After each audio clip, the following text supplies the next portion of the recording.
been doing a very good job in achieving something of true and lasting value in cycling, and then that was a big appeal and out was given.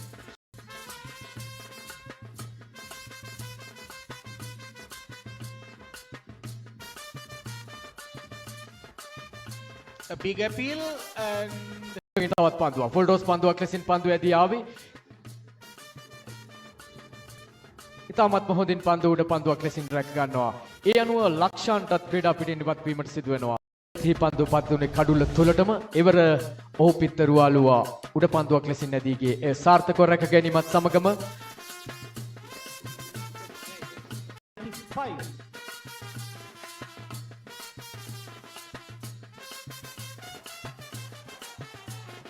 අටවන කඩුල්ල නවන කඩුල්ල බිඳ වැටෙනවා. සංජීව වීරසිංහ ක්‍රීඩා පිටින් ඉවත් වෙනවා.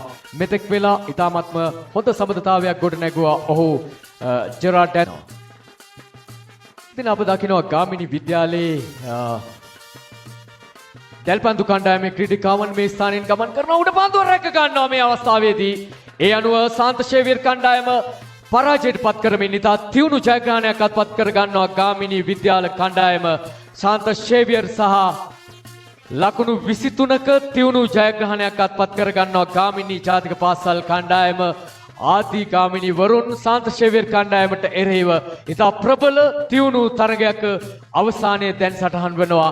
ගාමිණී විද්‍යාලයට ජය අත්පත් කර දෙමින්. ඉතින් අප ඔබට මුලින් සඳහන් කළක් මෙන් කණ්ඩායම් දෙකේ කුමන කණ්ඩායම ජයග්‍රහණය කළත් මේ අපේ ජයග්‍රහණයක් බවට පත්වනවා.